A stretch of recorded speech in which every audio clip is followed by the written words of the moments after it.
Welcome back. Now we answer questions we've received from you, our viewers. If you have a question, visit our website, QuranSpeaks.com. Dr. Shabir, the question is, I used to believe that Islam is the only way to God. However, I'm currently studying in Japan, and I came to realize there are other ways to God. For example, through long meditation, you are able to tap into your higher self and achieve ultimate peace through connecting to or becoming integrated to God, all of which I believe could only be achieved through prayer. Why do you think that Islam is the only way to God? Well, to begin with, Safiya, I don't say that Islam is the only way to God.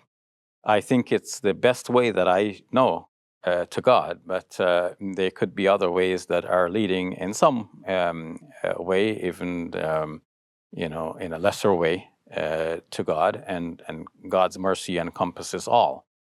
So why do I take this broader view? First of all, we should recognize the traditional view, which is very common among Muslims, to think that only Islam leads to God, and hence the questioner seems to start with that presupposition. So This is what most people think, right? Yes, because that's a simple position that's based on taking certain passages of the Quran in a literal way, but maybe also in a simplistic way. So let me think about the literal way first. So there is a verse of the Quran in the third chapter, the 19th verse. It says, "Inna dina inda Allahil Islam." The religion with God is Islam. So we're using the Arabic word here as if it's the name of a religion.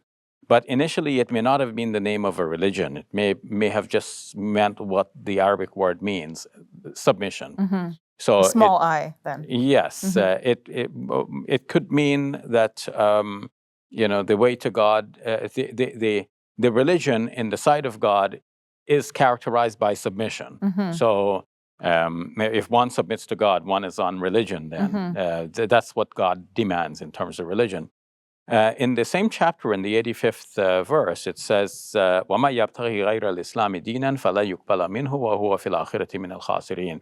Whoever chooses other than Islam as a religion, that will not be accepted from him or her, and they will, in the end, be among the losers. So here it seems to refer to the name of a religion, but we have to remove from our minds the presupposition that it is in the name of a religion, and think about what it must have meant in the time of the Prophet Muhammad, peace be upon him, when the Quran was being revealed. Now, in the context of that verse, just before it, there was a verse that says, أَفَغَيْرَ دِينِ اللَّهِ يَبْغُونَ وَلَهُ أَسْلَمَ مَنْ فِي السَّمَاوَاتِ وَالْأَرْضِ. Do they choose other than the religion of God, whereas everything in the heavens and the earth submit to God? Here, the verb is used, aslama. So they all submit to God. So clearly, it's not the name of a religion here. It is the act of submission. Now, the verbal noun of that verb, aslama, means they submit. That's the verb. Al-Islam means the submission. It's the verbal noun. So it seems that it's not necessarily the name of a religion in verse number 85, but it is the act of submission to God. So in that case, we understand that God is accepting from all cultures and civilizations people who submit to Him. And they may be submitting to Him based on the knowledge that reached them, their own intellectual capacities, and a number of factors.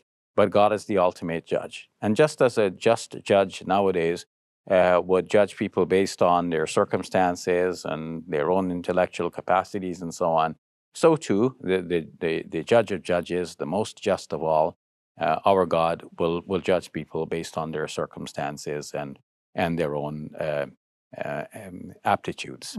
So, Dr. Shabir, do you think that all paths to God are equal, or is Islam somehow superior?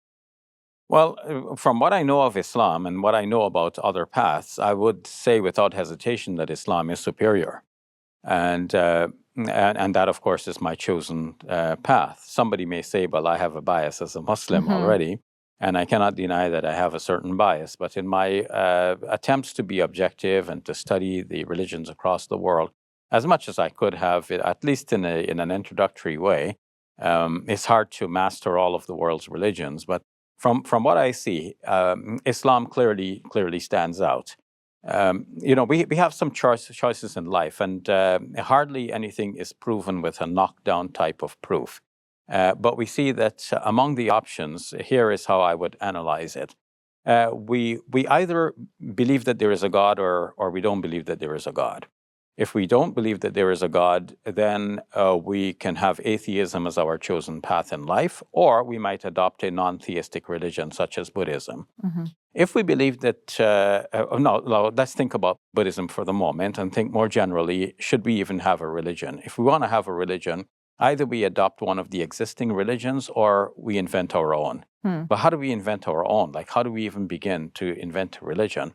In the case of the Prophet Muhammad, peace be upon him, and other charismatic leaders in the past, somehow they had this vibe about them that they could start preaching that they are, calling on people to follow them, and they get following. And, some of them said that they were in communion with God, as in the case of the Prophet Muhammad, peace be upon him. He was directly receiving a revelation from God. So how would one go about even claiming something like this? Would it fit within our psychology to tell people that I'm communicating with God when we know we're not doing that, and so on?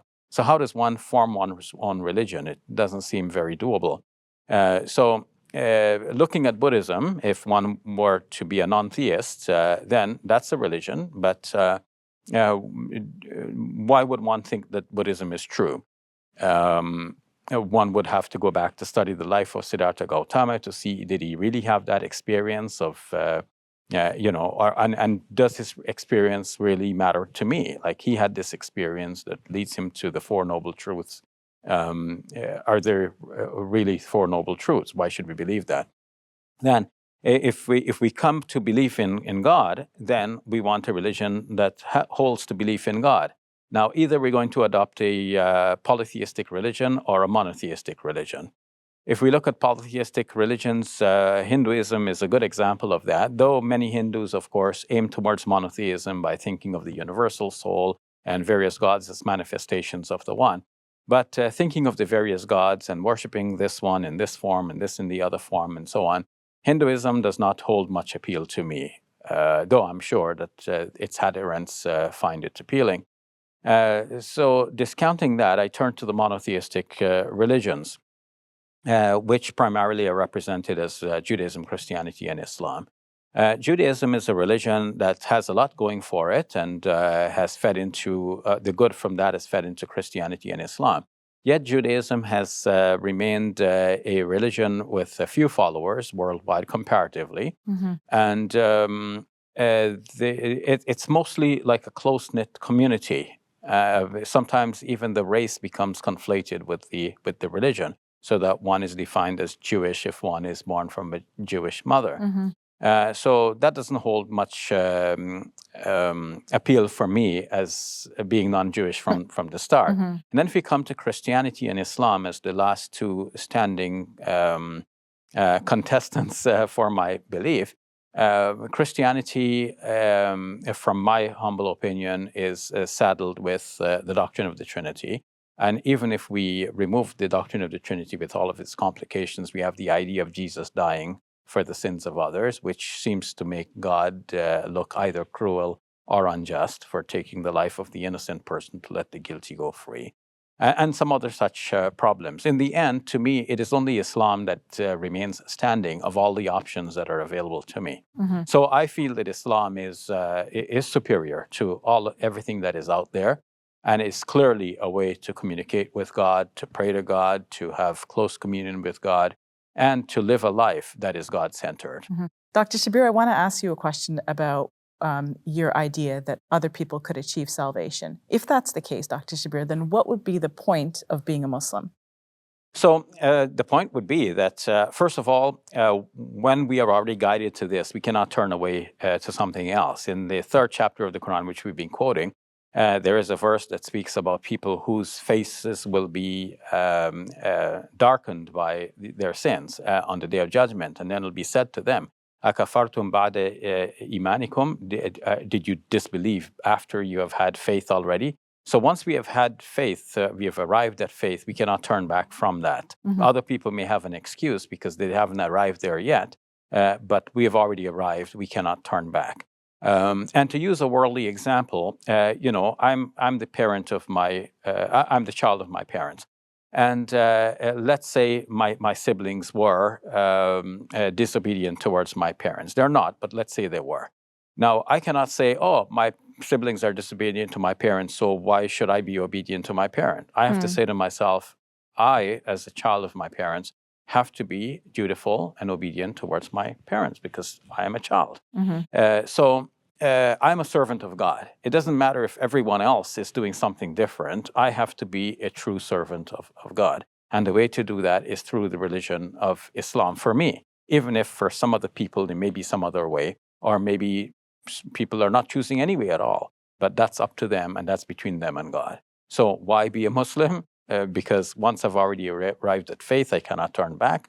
And second, just by being a servant of God, I have to continue to follow the guidance that God has revealed and made available to me. Thank you for sharing that with me, Dr. Shabir. You're welcome. Support us today and help us share the message of Islam with people across the globe. Thank you, and may God bless you and your loved ones with the very best always.